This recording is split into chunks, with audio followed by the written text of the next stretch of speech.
তুই জানো ওকে? হ্যাঁ জানি তো, ওই তো আমার মেয়েকে উঠে নিয়ে যেতে এসছে। ও সেন্ট্রাল কমিটির একটা বড় লিডার, সাংগঠনিক সম্পাদক।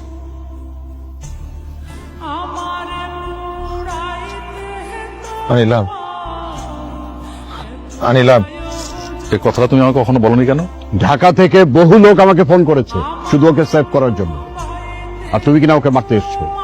কেন লুকিয়েছো তুমি আমার কাছে কথা? আপনার মেয়ের জন্য, কারণ আপনার মেয়ে এগুলো পছন্দ করে না। আপনার মেয়ে আমাকে স্পষ্টভাবে বলে দিয়েছে যে সে কোনো রাজনৈতিক পরিবারের ছেলের সাথে সংসার করবে না, জীবন কাটাবে না। কারণ সে আপনাকে দেখেছে আর নিজের মাকে দেখেছে। সে তার নিজের মাকে সারাটা জীবন কষ্ট পেতে দেখেছে। আপনার পরিবারের প্রতি অবহেলা, অবজ্ঞা, এগুলা সে চায় না তার সাথে হোক। এই কারণে সে চায় তার জীবন সঙ্গী যাতে এ সবকিছু থেকে দূরে থাকুক। আনিলা, তোমাকে মাফ করে দাও প্লিজ। আমি তোমার কাছে এত বড় একটা কথা গোপন করেছি, আমাকে তুমি মাফ করে দাও। কিন্তু বিশ্বাস করো, আমি তোমাকে প্রচন্ড ভালোবাসি।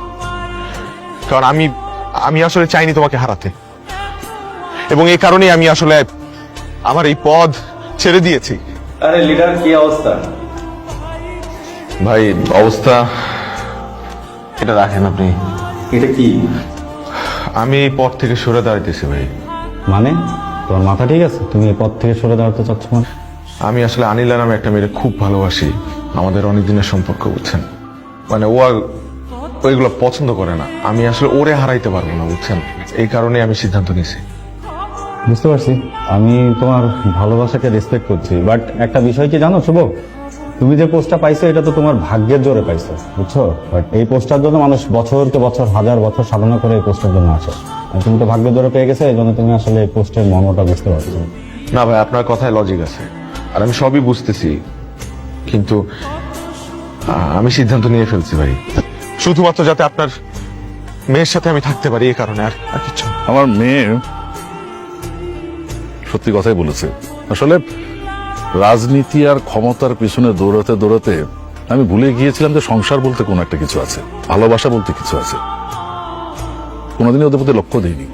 আমার ছেলেগুলো আমার মতোই হয়েছে, শুধু মেয়েটা অন্যরূপ। আমার মেয়ে কোন রাজনৈতিক নেতার কাছে সুখে থাকবে না, সে যোগ্য লোককে খুঁজে পেয়েছে। তুমি ওর যোগ্য পাত্র। তুমি আমার মেয়ের ভালোবাসার জন্য তোমার রাজনৈতিক পথ ছেড়ে দিয়েছো। আমার মেয়ে কোনো রাজনৈতিক নেতার কাছে নয়, তোমার মতো ছেলের কাছে সুখে থাকবে। বিশু, মিশু, ওদের বাড়ি নিয়ে চল, ধুমধাম করে বিয়ে দিয়ে তারপর ওদের ঢাকায় পাঠাও।